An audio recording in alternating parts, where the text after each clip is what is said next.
Hello friends, ഇന്നത്തെ എപ്പിസോഡിൽ പ്രിയങ്കയുടെ അരികിൽ നിൽക്കുന്നത് കൊണ്ട് വരുൺ ഫോൺ ചെയ്തത് കണ്ടിട്ടും എടുക്കാനാകാതെ രാധിക അങ്ങനെ നിന്നു. വീണ്ടും വീണ്ടും കോൾ വന്നുകൊണ്ടിരിക്കുന്നത് കണ്ട് അവിടെ പ്രിയങ്കയെ മേക്കപ്പ് ചെയ്തുകൊണ്ടിരുന്ന ആ മേക്കപ്പ് ആർട്ടിസ്റ്റ് പറഞ്ഞു, അല്ല എന്താ കുട്ടി കോൾ എടുക്കാത്തത്, കോൾ അറ്റൻഡ് ചെയ്യേ. അപ്പോഴേക്കും പ്രിയങ്കയെ ഭയത്തോടെ നോക്കുകയാണ് രാധിക. ഉടനെ ദേഷ്യത്തോടെ പ്രിയങ്ക പറഞ്ഞു, ഒന്നുകിൽ കോൾ എടുക്ക്, ഇല്ലെങ്കിൽ അത് കട്ട് ചെയ്ത് കള, സ്വിച്ച് ഓഫ് ചെയ്ത് വെക്ക് എന്ന് പറഞ്ഞു.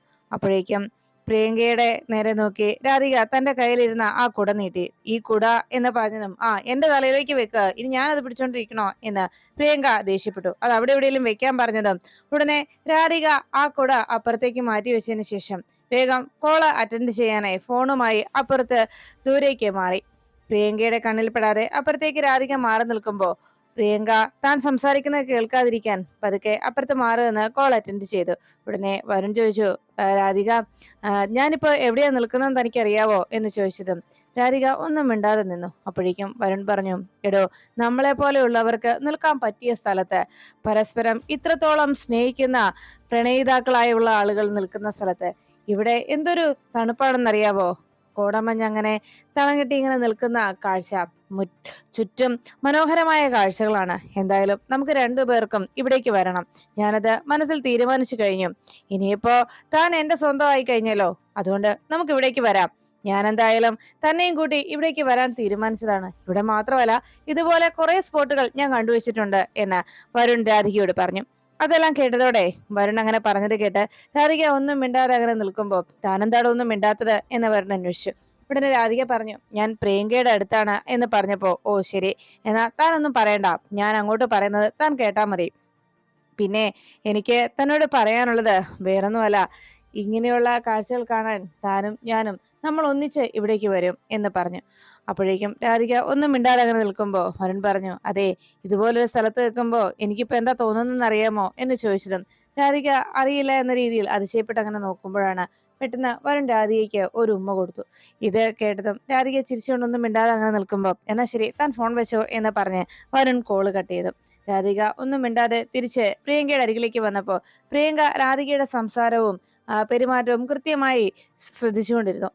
രാധിക അരികിലേക്ക് വന്ന ഉടനെ പ്രിയങ്ക ചോദിച്ചു, ആരാ വിളിച്ചത്. അപ്പോഴാണ് രാധിക പറഞ്ഞത്, അത് പിന്നെ മ്യൂസിക് സ്കൂളിൽ നിന്ന് വിളിച്ചതാ. എന്നിട്ട് ചേച്ചി ഒന്നും സംസാരിക്കുന്ന കേട്ടില്ലല്ലോ, എന്തു പറ്റി, അവര് വഴക്ക് പറയുകയായിരുന്നോ എന്ന് ചോദിച്ചപ്പോ, അവിടെ എന്താ അത്ര വലിയ പ്രശ്നം എന്ന് പ്രിയങ്ക ഗൗരവത്തോടെ ചോദിച്ചു. രാധിക പ്രശ്നമൊന്നുമില്ല എന്ന് പറഞ്ഞതും, എന്നാ അവർ വഴക്ക് പറഞ്ഞതായിരിക്കും. ആരെങ്കിലും വഴക്ക് പറയുമ്പോഴും പ്രണയം പറയുമ്പോഴും ആണല്ലോ ഇങ്ങനെ ഒന്നും മിണ്ടാതിരിക്കുന്നത് എന്ന് രാധികയോട് പ്രിയങ്ക ചോദിച്ചതും രാധിക പറഞ്ഞു, ഞാൻ ജ്യൂസ് റെഡിയായെന്ന് നോക്കിയിട്ട് വരാം എന്ന് പറഞ്ഞ് രാധിക അവിടെ നിന്ന് പോകുമ്പോൾ താൻ ജയിച്ചതിന്റെ ഭാവമായിരുന്നു പ്രിയങ്കയുടെ മുഖത്ത്. അങ്ങനെ അഹങ്കാരത്തോടെ പ്രിയങ്ക പുഞ്ചിരിച്ചുകൊണ്ട് അങ്ങനെ നിൽക്കണം. അതിനുശേഷം മേക്കപ്പ് എല്ലാം ഇട്ട് കഴിയുമ്പോൾ ആ മേക്കപ്പ് ആർട്ടിസ്റ്റിനോട് ചോദിച്ചു, അല്ല, നിങ്ങളുടെ ഈ മേക്കപ്പ് പ്രോഡക്ട്സ് ഒക്കെ അതൊക്കെ ജെനുവിൻ ആയിട്ടുള്ളതാണല്ലോ അല്ലെ, ഒറിജിനൽ പ്രോഡക്റ്റുകൾ തന്നെയാണല്ലോ എന്ന് ചോദിച്ചു. സ്റ്റാൻഡേർഡ് ആയിട്ടുള്ളതാണല്ലോ എന്ന് ചോദിച്ചതും അവർ പറഞ്ഞു, അതെന്താ മാഡം അങ്ങനെ ചോദിച്ചത്, ഞാൻ ഉപയോഗിക്കുന്ന എല്ലാം നാച്ചുറൽ ആയിട്ടുള്ളതും ഇതുപോലെ ഡ്യൂപ്ലിക്കേറ്റ് ആയിട്ടുള്ള ഐറ്റംസ് ഒന്നും അല്ല, വളരെ സ്റ്റാൻഡേർഡ് ആയിട്ടുള്ള നല്ല കമ്പനിയുടെ പ്രോഡക്ട്സാണ് ഞാൻ ഉപയോഗിക്കാറുള്ളത്. പിന്നെ ഇതുപോലെ ചെറിയ ചെറിയ സെറ്റുകളിലൊന്നും അല്ല ഞാൻ പോയിക്കൊണ്ടിരുന്നത്, വലിയ വലിയ പ്രോജക്റ്റുകളാണ് ഞാൻ അറ്റൻഡ് ചെയ്യാറുള്ളത്. പിന്നെ ജഗദീഷ് സാറിന്റെ ഫിലിം ആയതുകൊണ്ടും സാർ പ്രത്യേകം പറഞ്ഞത് കൊണ്ടാണ് എന്ന് പറഞ്ഞതും പ്രിയങ്ക ചോദിച്ചു, ഓ അത് ശരി, അപ്പോ നിങ്ങൾ പറഞ്ഞു വരുന്നത് ഇത് വെറും നിങ്ങൾ വെറുതെ ഔദാര്യത്തിന് ചെയ്യുന്നതാണ് ഈ വർക്ക് എന്നാണോ എന്ന് ചോദിച്ചപ്പോ മേക്കപ്പ് ആർട്ടിസ്റ്റ് പറഞ്ഞു, ഏയ് അങ്ങനെയൊന്നും അല്ല മാഡം, മാഡം ഞാൻ പറയുന്നത് മാഡം കൃത്യമായി മനസ്സിലാക്കാത്തതുകൊണ്ടാണ് എന്ന് പറഞ്ഞതും, എനിക്ക് മനസ്സിലാവുന്നുണ്ട്, നിങ്ങൾക്കൊക്കെ സ്വയം ഒരു പുച്ഛമുണ്ട്. കാരണം നിങ്ങൾക്ക് ഇങ്ങനെ ഒരു ജോലി, നിങ്ങളെ പോലുള്ളവർ ഇതുപോലെ ഒരു താഴെത്തട്ടിൽ ജോലി ചെയ്യുന്നതിന്റെ ഒരു പുച്ഛം, അതാണ്, അതിന്റെ ഒരു ഇൻഫീരിയോറിറ്റി കോംപ്ലക്സ് ആണ് നിങ്ങൾക്കുള്ളത് എന്ന് പറഞ്ഞു. ഇത് കേട്ട ഉടനെ ബാക്കിയുള്ളവരോടൊക്കെ അസൂയ, അതാണ് നിങ്ങളുടെ പ്രശ്നം എന്ന് പ്രിയങ്ക പറയുമ്പോ ഇത് കേട്ട മേക്കപ്പ് ആർട്ടിസ്റ്റ് പറഞ്ഞു, അങ്ങനെയൊന്നുമില്ല, എനിക്ക് അങ്ങനത്തെ പ്രശ്നങ്ങളൊന്നും ഇല്ല എന്നറിയിച്ചു. ഉടനെ പ്രിയങ്ക തൊട്ടടുത്ത് നിന്ന് രാധികയോട് പറഞ്ഞു, അതെ, ചേച്ചി കാര്യം ചെയ്യും, ദാ എന്റെ കാലിൽ തേൽക്കുന്ന ആ ക്രീം ഉണ്ടല്ലോ, അതിങ്ങെടുത്തോണ്ട് വന്നേ. ഉടനെ രാധിക അത് എടുത്തോണ്ട് വന്നത്, ഇതിന്റെ കാലിലേക്ക് തേക്കേ എന്ന് പറഞ്ഞു. അത് കേട്ട ഉടനെ രാധിക പതുക്കെ മേക്കപ്പ് ആർട്ടിസ്റ്റിനെ ഒന്ന് നോക്കിയിട്ട് പതുക്കെ നിലത്തിരുന്ന് പ്രിയങ്കയുടെ കാലിൽ നിന്ന് ആ ചെരുപ്പ് ഊരി മാറ്റി. എന്നിട്ട് ആ കാലില് പതുക്കെ ആ ക്രീം തേച്ചു കൊടുത്തു. ഉടനെ രാധിക അത് ചെയ്യുന്നത് കണ്ട് അഹങ്കാരത്തോടെ പ്രിയങ്ക അങ്ങനെ നോക്കിയിരുന്നു. ആ മേക്കപ്പ് ആർട്ടിസ്റ്റ് ആകെ വിഷമത്തോടെ നോക്കിയിരിക്കുന്നു. ഉടനെ തന്നെ മേക്കപ്പ് ആർട്ടിസ്റ്റിന്റെ ആ സങ്കടത്തോടെയുള്ള നോട്ടം കണ്ട് രാധിക വേഗം തന്നെ പ്രിയങ്കയോട് പറഞ്ഞു, അതെ, ആ, ഉം, ഇത് കാലിലിട്ടെ എന്ന് ചോദിച്ച് ആ ചെരുപ്പെടുത്ത് കാലിടാൻ തുടങ്ങുമ്പോ പിന്നെ ഇത് ഞാൻ പ്രത്യേകം പറയണോ എന്ന് പ്രിയങ്ക ദേഷ്യത്തോടെ അന്വേഷിച്ചു. അത് കേട്ടതും രാധിക വേഗം കാലിൽ ആ ചെരുപ്പ് അണിയിച്ചു കൊടുത്തു. അതിനുശേഷം പ്രിയങ്ക വലിയ എന്തോ കാര്യം ചെയ്ത് സന്തോഷത്തിൽ അങ്ങനെ ഇരിക്കുമ്പോഴാണ് അപ്പുറത്ത് മാറുന്ന ആ മേക്കപ്പ് ആർട്ടിസ്റ്റ് പാവം എന്ന് പറഞ്ഞത്.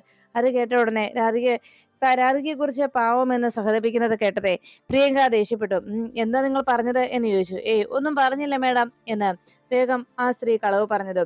ഉടനെ തന്നെ അവരുടെ അരികിലേക്ക് പ്രിയങ്ക ദേഷ്യത്തോടെ നിന്നു. അതെ, എനിക്ക് മനസ്സിലാവുന്നുണ്ട് നിങ്ങൾക്ക് വല്ലാത്തൊരു സഹതാപം. അതെ, നിങ്ങളെ പോലെയുള്ള ഈ താഴെത്തട്ടിലെ ജോലിക്കാർക്ക് അവരുടെ ജോലിയിൽ ഇങ്ങനെയൊക്കെ ചില സഹതാപവും ഇതുപോലെയുള്ള സങ്കടം പറച്ചിലൊക്കെ സാധാരണ സ്വാഭാവികമായിട്ടുണ്ടാകാറുള്ളതാണ്. പക്ഷെ അതൊന്നും ഇങ്ങോട്ട് കാണിക്കണ്ട, മനസ്സിലായോ എന്ന് ചോദിച്ച് പ്രിയങ്ക ആ മേക്കപ്പ് ആർട്ടിസ്റ്റിനോട് ദേഷ്യപ്പെടുന്നു. അപ്പോഴേക്കും ഉടനെ അവിടേക്ക് സംവിധായകനെത്തി. അതെ പ്രിയങ്ക, നമുക്ക് ഷോട്ട് എടുത്താലോ? ആദ്യം ഒരു ഡാൻസ് സ്റ്റെപ്പുകളാണ്, എന്താ നമുക്കത് എടുക്കാം എന്ന് ചോദിച്ചു.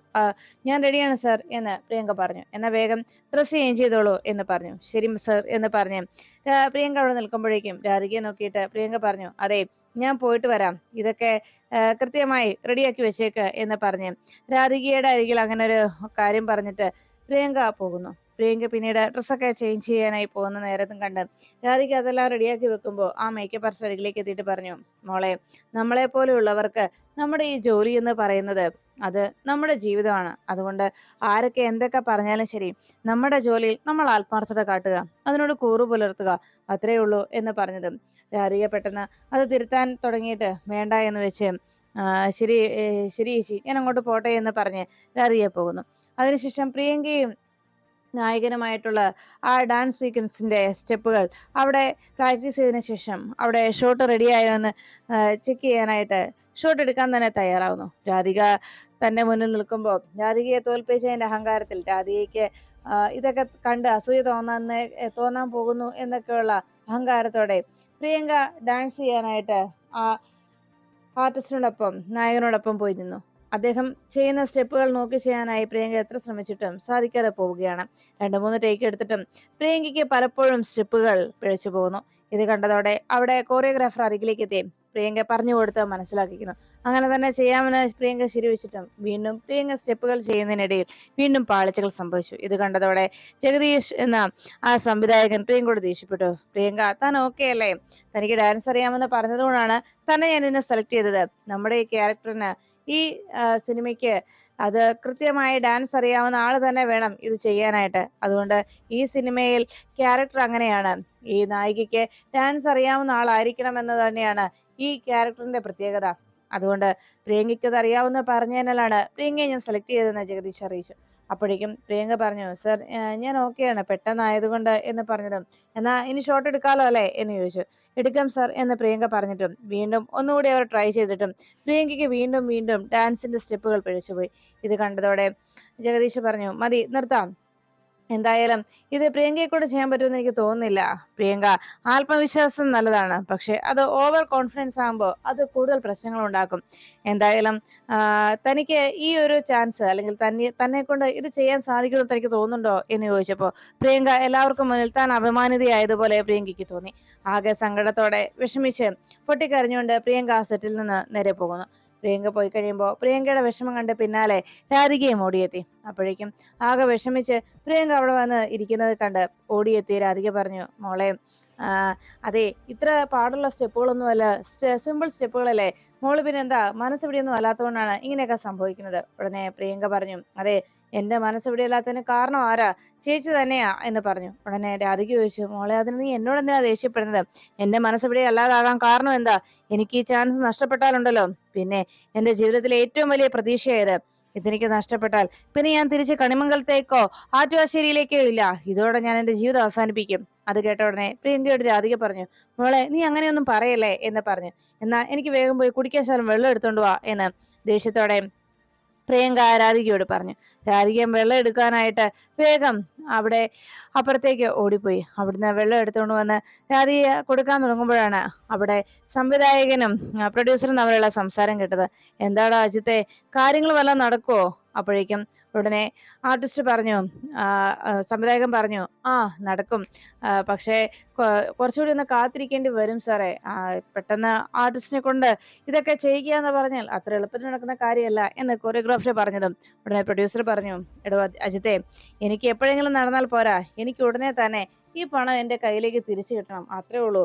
എന്തായാലും നിങ്ങൾ ഡാൻസ് ഒക്കെ കൃത്യമായി പഠിപ്പിക്കുക എന്ന് പറഞ്ഞതും ഉടനെ കൊറിയോഗ്രാഫർ ആകെ തളർന്നിരിക്കുന്നത് കണ്ട് ജഗദീഷ് പറഞ്ഞു, സാറേ ഇതായിട്ട് മുന്നോട്ട് പോകാൻ പറ്റുമെന്ന് എനിക്ക് തോന്നുന്നില്ല, നമുക്ക് മറ്റൊരു ചോയ്സ് സെലക്ട് ചെയ്യാം, അതായിരിക്കും നല്ലത്. ഇവിടെ ഡാൻസ് അറിയാവുന്ന പെൺകുട്ടിയാണ് നമ്മുടെ നായിക, അതിന് ഒരിക്കലും കോംപ്രമൈസ് ചെയ്യാനാവില്ല. കാരണം ഡാൻസ് അറിയാത്ത ഒരു പെൺകുട്ടിയെ ഇതിലേക്ക് തിരഞ്ഞെടുക്കാനാവില്ല. ഡാൻസ് അറിയാവുന്ന നായികയാണ് നമ്മുടെ ഈ സിനിമയിലുള്ളത്.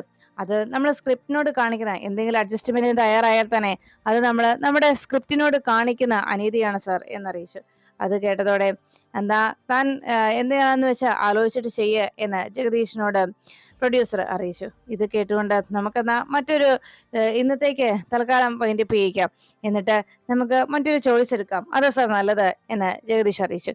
ഇത് രാധിക കേൾക്കാനിടെ ഉടനെ തന്നെ രാധിക വേഗം പ്രിയങ്കയുടെ അരികിലേക്ക് ഓടിയെത്തി. മോളെ, മറ്റൊരു ആർട്ടിസ്റ്റിനെ കണ്ടെത്താനുള്ള തീരുമാനത്തിലാണ് അവർ എന്ന് പറഞ്ഞതും പ്രിയങ്ക പറഞ്ഞു, ചേച്ചി അത് പറ്റില്ല, ചേച്ചി ഒന്ന് സംസാരിക്കുമോ എനിക്ക് വേണ്ടി, ചേച്ചിക്ക് അവരോടൊന്ന് സംസാരിക്കാൻ പറ്റുമോ എന്ന് ചോദിച്ചതും രാധിക പറഞ്ഞു, അയ്യോ ഞാൻ എന്ത് പറയാനാ മോളെ എന്ന് ആകെ വിഷമത്തോടെ പ്രിയങ്കയോട് രാധിക അന്വേഷിച്ചു. അപ്പോഴേക്കും ആകെ ടെൻഷൻ അടിച്ച് നിൽക്കുകയാണ്. ഈ ഒരു പ്രശ്നത്തിന് പരിഹാരം രാധിക കാണണം എന്നുള്ള രീതിയിൽ പ്രിയങ്ക സംസാരിച്ചു. ഇല്ലെങ്കിൽ ഞാൻ വരില്ല ചേച്ചി, തിരിച്ച് ആറ്റുവാശ്ശേരിയിലേക്കെന്നല്ല ഒരു സ്ഥലത്തേക്ക് ഞാൻ വരില്ല എന്ന് പറഞ്ഞ് ആകെ വാശിയിൽ അങ്ങനെ നിൽക്കുന്നു. ഇത് കണ്ടതോടെ ഉടനെ രാധിക സംസാരിച്ച് നോക്കാമെന്നുള്ള ധാരണയിൽ അവിടേക്ക് പോകാൻ തുടങ്ങുമ്പോൾ അപ്പുറത്ത് നിന്ന് ആ മേക്കപ്പ് ആർട്ടിസ്റ്റ് പറഞ്ഞു, അതെ, സത്യത്തിൽ ഇവിടെ എല്ലാ പ്രശ്നങ്ങളും താൻ തന്നെ നോക്കുമെന്നും തനിക്കെല്ലാം അറിയാമെന്നുമുള്ള അഹങ്കാരമാണ്. അതൊക്കെ എപ്പോഴും നല്ലതിനല്ല.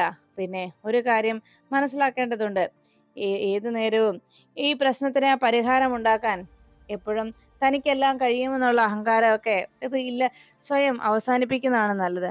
എപ്പോഴാണ് ഒരാളെ കൊണ്ട് ഉപകാരം ഉണ്ടാകുന്നതെന്ന് പറയാൻ കഴിയില്ല. ഒരാളുടെയും ഒരു ജോലിയെയും അപമാനിക്കുകയോ കളിയാക്കുകയോ ചെയ്യരുത്, അതിന്റെയൊക്കെ പരിണത ഫലമാകും ഇങ്ങനെയൊക്കെ സംഭവിക്കുന്നത് എന്ന് ആ മേക്കപ്പ് ആർട്ടിസ്റ്റ് രാധികയുടെ അരികിലേക്ക് എത്തി പറഞ്ഞു. രാധിക ഒന്ന് പുഞ്ചിരിച്ചതിന് ശേഷം അവിടെ നിന്ന് രാധിക നേരെ ആ സംവിധായകനെയും പ്രൊഡ്യൂസറുടെ അരികിലേക്ക് എത്തി.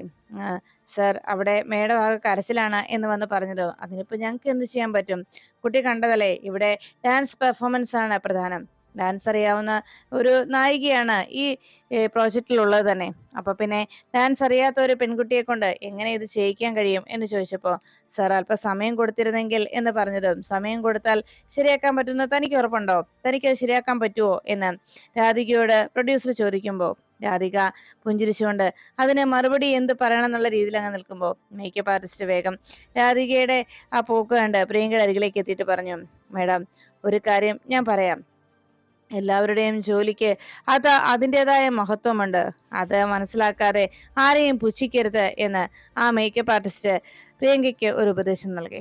അതിനുശേഷം പ്രിയങ്കയുടെ മുഖത്തെ ആ മേക്കപ്പ് ഒന്നും പോകാതിരിക്കാനായി പ്രിയങ്കയോട് പറഞ്ഞു, മേഡം കരയരുത്, കരഞ്ഞ മേക്കപ്പ് പോകും എന്ന് പറഞ്ഞതും, ഓ അതെനിക്കറിയാം എന്ന് പറഞ്ഞ് വളരെ ഗൗരവത്തോടെ പ്രിയങ്ക ആ മേക്കപ്പ് ആർട്ടിസ്റ്റിന് നേരെ തട്ടിക്കയറുന്നു.